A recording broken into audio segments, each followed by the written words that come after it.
श्री नामदेव जी महाराष्ट्र के एक सुप्रसिद्ध संत थे। वे विट्ठल भगवान के बहुत बड़े भगत हुए हैं।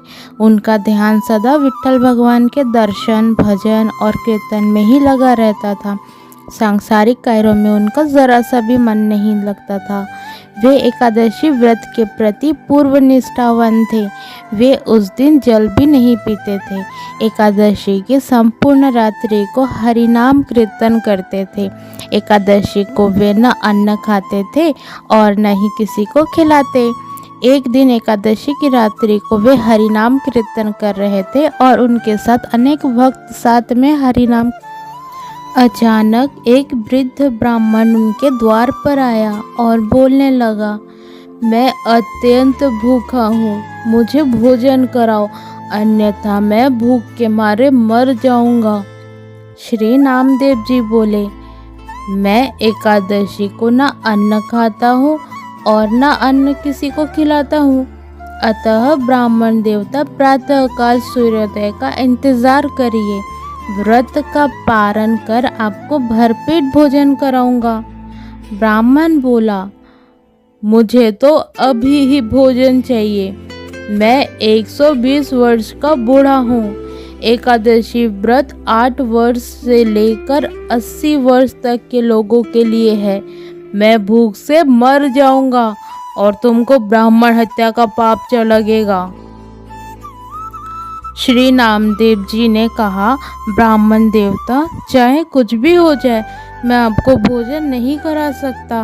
कृपया आप सुबह तक प्रतीक्षा करें। श्री नामदेव जी के ऐसे व्यवहार के प्रति अन्य ग्रामीण ने नामदेव जी को निष्ठुर कहा और ब्राह्मण को भोजन देना चाहा, परंतु ब्राह्मण ने भोजन लेने से इनकार कर दिया और कहा, यदि मैं भोजन ग्रहण करूंगा तो सिर्फ और सिर्फ नामदेव से ही करूंगा। श्री नामदेव जी ने जब ब्राह्मण को भोजन नहीं दिया तो कुछ ही समय के पश्चात ब्राह्मण प्राण त्याग दिए। वहां उपस्थित सभी लोगों ने नामदेव जी के प्रति अपशब्द कहने लगे, उन्हें हत्यारा कहकर संबोधित करने लगे।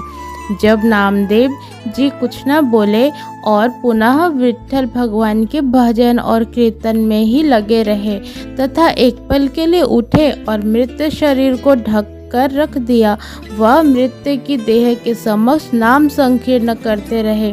प्रातःकाल श्री नामदेव जी ने व्रत पारण किया और एक चिता बनवाई। स्वयं उस ब्राह्मण को पार्थिव शरीर को गोद में लेकर चिता पर बैठ गए। चिता को प्रज्वलित किया गया। जब आग की लपटें श्री नामदेव जी तक पहुँचे तभी अचानक वह ब्राह्मण उठा और श्री नामदेव जी को उठाकर चिता से बाहर कूद पड़ा। जब नामदेव जी कुछ समझ पाते, वह बूढ़ा व्यक्ति गायब हो गया। स्वयं विट्ठल भगवान ही उनकी परीक्षा लेने आए थे। इस घटना को देखकर सब आश्चर्यचकित हो गए और श्री राम नामदेव जी की जय जयकार करने लगे। धन्य है श्री नामदेव जी। चित्त में प्रज्ञा का प्रकाश, ज्ञान का दीपक जले तभी ठाकुर जी का निराकार स्वरूप दिखाई देता है। भागवत श्रवण से चित्त रूपी दीपक जलाने का प्रयास मानव को करना चाहिए। मानव को अज्ञानता से डरना चाहिए, मगर आलोचना और अज्ञानता पर चर्चा करके अपना समय बर्बाद करना नहीं चाहिए।